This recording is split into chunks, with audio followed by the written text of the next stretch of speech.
Wow. Good Saturday morning. There's always somebody out in front of the house.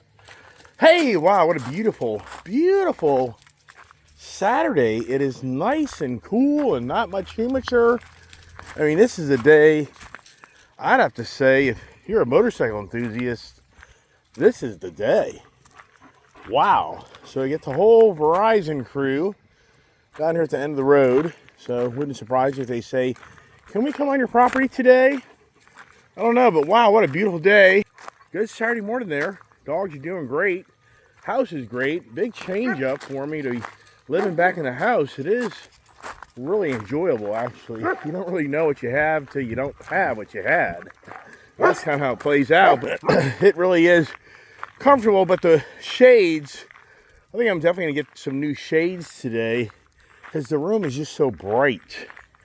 And it's just the downside of that is the light really comes in early in the morning, so it does kind of wake you up. So, one of my many projects that are on the table between getting my TV set up, getting my shower heads replaced, getting the shades changed out. Yeah, I've got the to-do list on my own list. And here we are in the shop. As you know, you kind of got a different view because you saw me walk across the driveway from the house, and for quite a long time now, you've seen me coming out of the barn and the camper, and it's the actual Saturday morning. Hey!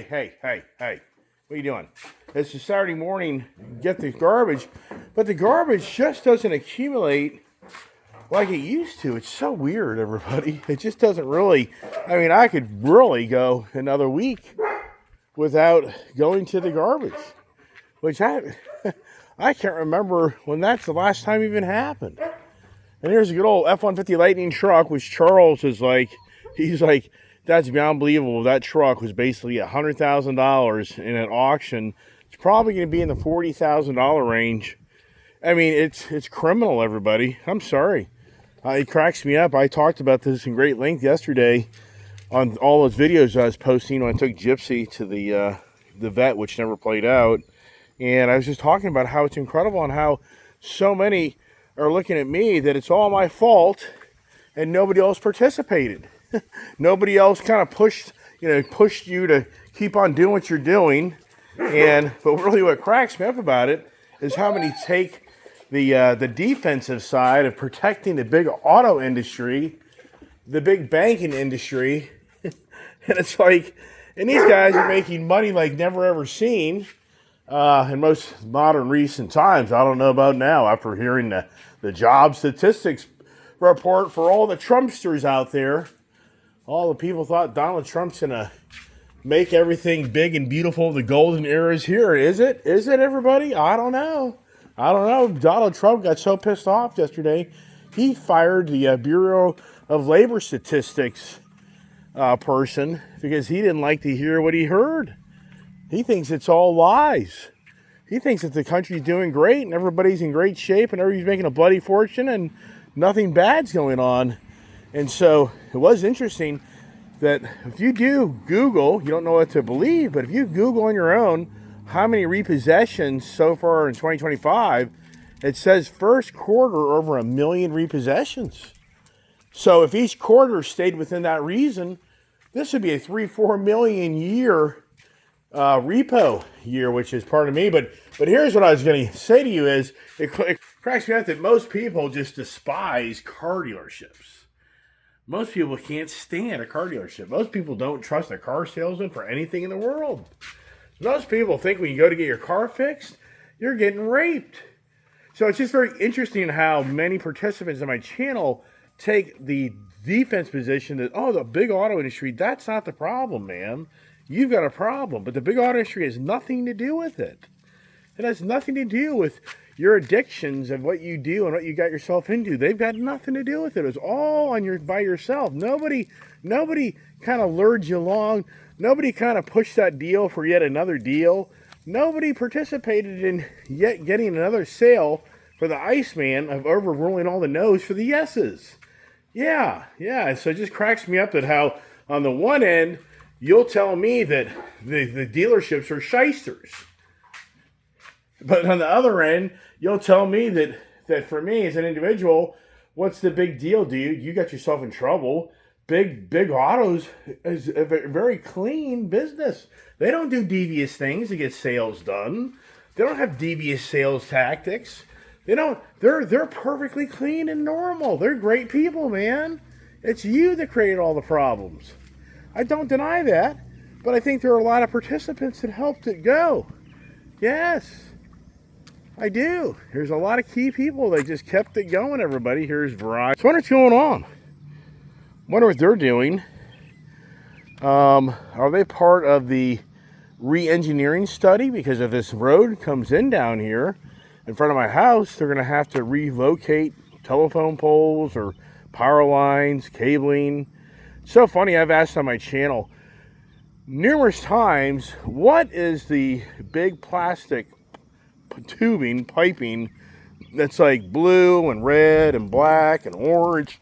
I've asked this many times on my channel, and it's obvious to me that most people don't really listen to my whole videos, because if you did, this is now the 4th time I've asked on my channel, all that plastic tubing that you're seeing on the roadways that they're burying right up here in my own backyard, is that for natural gas and fiber optic? And I have no idea. So I've been asking that question the 4th time now on my channel. What is all that? They're doing a massive underground piping up this whole area, probably 12, 15 miles at least of underground piping. And what is it? And nobody on my channel has ever even recognized this comment, because it's on other conversations where they're a little further in, and that's what I say. It's like the David Lee Roth, a Van Halen star, that used to put a contract together for the people to put together the whole stage for the big show. When he showed up, and he had in that contract, put a big bowl of M&Ms out, but no brown M&Ms. And he knew when he showed up, there was brown M&Ms in that bowl. He knew that the cast, the crew that was in charge of putting together the stage, didn't really read every fine detail, so he already knew that things probably weren't set up correctly. So for me as a YouTuber creator, I now have been making comments, and then I now know there's more. A lot of people say, "Oh, I watched your whole video." I'm like, I don't think you do. I mean, I don't blame you.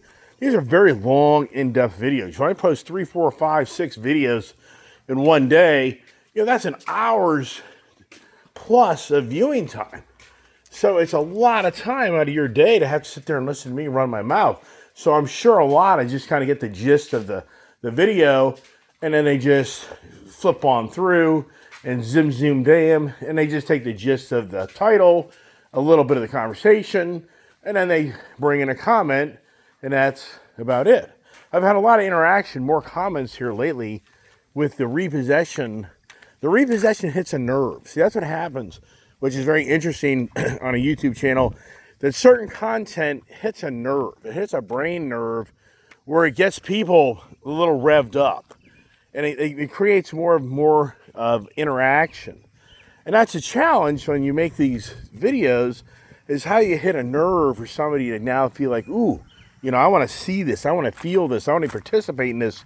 That's the challenge of bringing content on a regular basis, that it creates that nerve and that emotional feeling, like watching movies and watching like on Netflix. You get addicted like me to all these series they have. The Lincoln Lawyer series, I've already gone through that 3 years of episodes, and it's over. They claim they left it on an interesting last scene. Then they said they're gonna make, continued on. But you get very caught up in the characters, and it becomes very emotional. You get very caught up in who the main character is, and either you really love that person, like that person, you can just start relating with that person. You can feel the emotions, incredible, talent that comes through in a lot of these Netflix movies and other big movie screens, where you get so emotionally drawn into it that you're actually crying or you're actually laughing. And that's the thing about me, for myself, on my own channel. my goal has always been to try to be very, just very open, to really see what it is, to really feel the good, the bad, the ugly, the fun, the happiness. And that's what I've tried to create on my channel throughout the years, is just bringing back to you, hey, this is just the real way it is, everybody. You know, I'm just like you. And you're just like me in so many ways. Somewhat, but it's interesting. Down here, there's a vehicle, and it's a red light down there. It's so weird of what's going on. I don't know. It's just kind of interesting. Probably won't find out till I get on the road to get the trash on there. But anyways, not a lot really to share with you per se. I mean, if you're watching the reports of the economy, I'm sure some would say, wow, what's going on? But once again, I don't think we do know what's going on. I don't know. I just don't ever really hear in my channel any really stories. It's interesting. I'm sure many would raise their hand and say your YouTube channel probably is the most exposed channel on sharing the hardships you're going through. And I don't see that really in the YouTube community. I don't really see the same stories that you're sharing with us in your life. And I don't really see the same thing around me in my neighborhood, my friends, my family, my associates. And so I'm sure some would really say, yeah, it's really weird how your channel shows kind of this dire straits environment that you got yourself into. But I don't see this in the general public or the general economy. But yet the repossessions first quarter are already at what the half a year was last year. So you just have to say to yourself, what's going on, everybody? At the dealerships, I mean, I do walking dealerships, and some of them, like the car dealerships, you kind of feel that, it wasn't what it was. The motorcycle dealerships, I'm even stunned when I go to Timbrook Honda, and I just see how it just doesn't end. I mean, it doesn't end. So that Timbrook Honda, there's no indication of anybody being in harder times per se. I hear the salespeople get disappointed when not every guy that walks in the door qualifies to buy something. But overall, they're still moving a good amount of units, and actually very expensive units. So I'm not seeing anything there. My friend at Motorcycles of Dulles, you know, they're holding their own. They're doing pretty good. Are they doing, you know, crazy numbers? No. But are they doing kind of status quo? Yeah. And that's just, I think, where we are. I just think we're kind of status quo. I don't think there's anything really radically going on. But anyways, that's about it. I got to get motivated. But the cooler weather definitely gets you a little bit more motivated to get on projects outside. So the Africa Twin, yeah, definitely need to get that thing. I definitely need to get that thing on the lift and do my little project just to see how bad boy sounds. So that's definitely something I want to do. I got to get my coffee. I think this morning I may run up to town, change it up, get a coffee, get a sandwich or something, just to kind of change it up. I've gotten lazy because all the grass is growing back. I mean, in all sincereness, if I didn't really do anything here, this would kind of go back to the way it used to be. This is all grass. I remember so many years ago, there was a big ass tree right there that was and going to eventually fall down and destroy all my sheds. So I took that down, and I so remember, taking that out and then bringing all this gravel. And this gravel in this area has always kind of been here. But in some ways, do I downsize that area? I don't know. I don't think so. So I got the trailers over here. But now, the interesting thing is, I can actually move these trailers closer up into this area here. Only thing is there's a grade right here, so when I go to hook it up, the truck thing can kind of get at a higher angle, so you kind of don't really see it through the video. But backing the truck up, I would be like that versus being flat. So it'd be a little bit more challenging. So I don't know, do I rearrange this area here? I might. I'm kind of surprised Bob. So Bob was supposed to come back the last week of the month and be in this area, and he said to me the last time I talked to him, he was going to bring back that trailer that I gave to him, and he was going to then take his boat away. And you know what? It's no rush. There's no Nothing. I mean, if he wants to keep the trailer, whatever. But I'm just kind of surprised he voiced that. I hope he's okay. And I kind of feel like if I kind of nudge him, if I reach out, then he's going to feel guilty. So I'm not saying anything. So I'm not going to do it. Yeah, I'm just not going to. I feel like I'm then pressuring him. So I'm just not saying anything. So I'm just laying low because it's not a really big deal. But at the same time, I hope he eventually comes with that boat. I don't want that boat to be my problem at the end of the day, because if something ever happened to Bob, then you know as well as I do, that's going to be a chunk of money to get rid of that boat.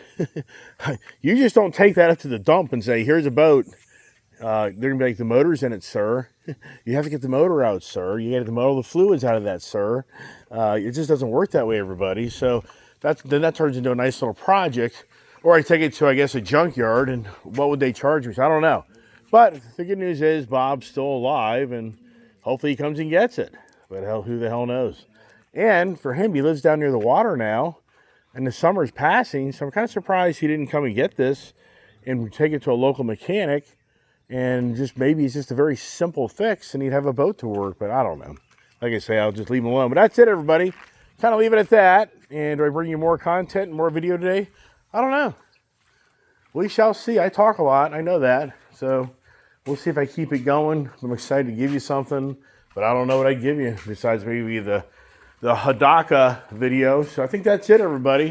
Hope everybody has a blessed Saturday. Appreciate all the comments, nice support. And tomorrow, the race truck, supposedly Sunday evening, it's the worst. Waiting around for these people. Sunday evening, the race truck goes bye-bye. That one there, I will kind of give you a little update on that. Some, like Andrew, was saying on my channel a while back, just sell the vehicle. Well, the problem is I owe $46,000 on it. And if you look at the vehicle without it being modded, it's a $30-ish thousand truck. Because brand new, that truck really wasn't much more than a $46,000, $48,000 truck until the Coons Ford modified it. So for me, the challenge is I owe 46 grand on it. There's about $3,000 of back-end fees. And I've already been down the path of this truck. So I just think where it all goes is most people are going to come in the low 40s, and I'm going to have to write a check to get rid of it. And I'm not going to do it. So I guess my glimmer of hope is it goes to auction. Maybe somebody pays 36 for it. Maybe 38. If they do the cancellation fees in the truck, then at the end of the day, I'll probably get about an $8,000 bill from Ford to settle the difference. That'd be my guess, which will just give me 36 months to pay for it. So something's going on down here. So when I go out of here this morning, they're doing some type of line work. So everything brothers here are lining up. That's what's going on. The road is a one-way road at this point. So that'll be the... So anyways, so yeah, I'm just sick of the marketplace attitudes. You put this stuff on the marketplace, and all the all the jerks, all the jerk-offs show up. Hey, I'll give you 35 for it. I got cash. I got 35 cash for it, man. I'll be over there today. I'll be over there today, man. I'm going. Come on, man. Let me, it's like, screw you. Go get a better job. Prove the statistics wrong. You're making so much money, you just want to throw away money. Come on. What happened to those days where people just want to throw away money all day long? What happened to those good old days, right? Be interesting when this whole tech stock has a wake-up call where it's so overhyped. I mean, I'm telling you, everybody, the crypto, you just have to wonder, man. I wish no hardships on anybody, but I'm sorry. Everybody's making money way too easy in the stock market, in the crypto. It's all on the what if for tomorrow. It'll be very interesting to see all the tears that are on our doorstep, because people just think it's never going to end, and they don't cash out. They don't, they just keep on holding on, just like me. The guy just kept on holding on with a glimmer of hope of one day my channel would explode from all these vehicles. And look, everybody, how did it all play out? That's the next chapter, I think, in this country. So for all those think that you've got it made with your stocks and your crypto, I think that eventually the day's going to come with a reckoning. I do. Hope I'm wrong. God bless.